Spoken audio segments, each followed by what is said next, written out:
এই যে আমরা রেডি হয়ে বেরিয়ে গেছি, আমি মাসি ছোট মাসি কই ওইদিকে, সবাই মিলে আমরা যাচ্ছি ওখানে, সামনে পার্ক আছে, পার্কে এই যে বৌমনি বেরিয়েছে।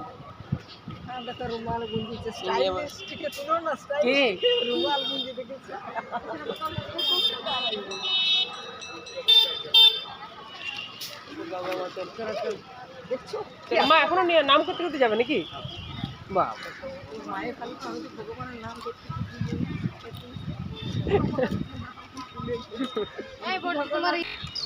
এই যে আমাদের মেয়ে আর আগে বেরিয়ে চলে এসছে, ওরা এখানে এসে কফি খাচ্ছে। চিন্তা করো। হ্যাঁ, ও পেমেন্ট আমি করবো, চাকরি করা মেয়ে আমার, তুমি করো। এই জাহাজ বাড়ি, তার সামনে দিয়ে আমরা এখন যাচ্ছি অমরাবতী পার্ক যাব। এই যে মা মাসিদের সব ঢল সব এগোচ্ছে। গরুগুলো দেখো মাসি কি সুন্দর, সাদা ধবধবে। হ্যাঁ বলো।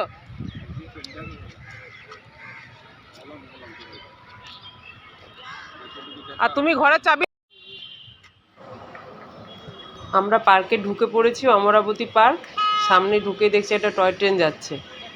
বেশিক্ষণ আমরা পার্কে ঘুরতে পারিনি, কারণ বুঝতে পারছো বয়স্ক মানুষদেরকে নিয়ে গেছি। কিছুক্ষণ ঘোরার পরে মায়ের শরীর খারাপ লাগছিল, যে আমরা একটু থাকার পরে এখান থেকে বেরিয়ে গেছি। পুরো পার্কটা ভালো করে ঘোরা হয়নি। এই যে একটা ছোট্ট টয় ট্রেন, চলো এইদিকে যাই, চলো।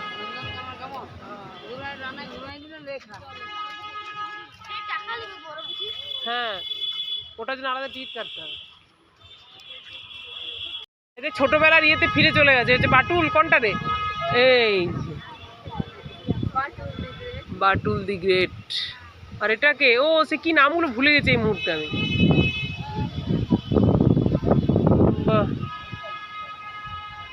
চলো আয়, ওই দিক দিয়ে বেরিয়ে যায়। চা চা চা চা চা চা, কুচু মুচু কুচু মুচু কুচু মুচু, আদর করে দিয়েছি। ও এখানটায় যে বোটিং করা যায়, অন্ধকার হয়ে এসছে।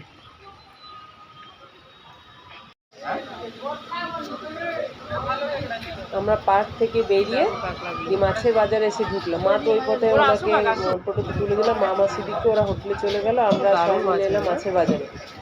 কত রকমের মাছ দেখলাম, দীঘাতে তো দেখা যাবে, বিভিন্ন রকমের মাছ দেখলাম, বেশ ভালোই লাগলো। এখানে একটু থেকে তারপর আমরা হোটেলের দিকে চলে গেলাম।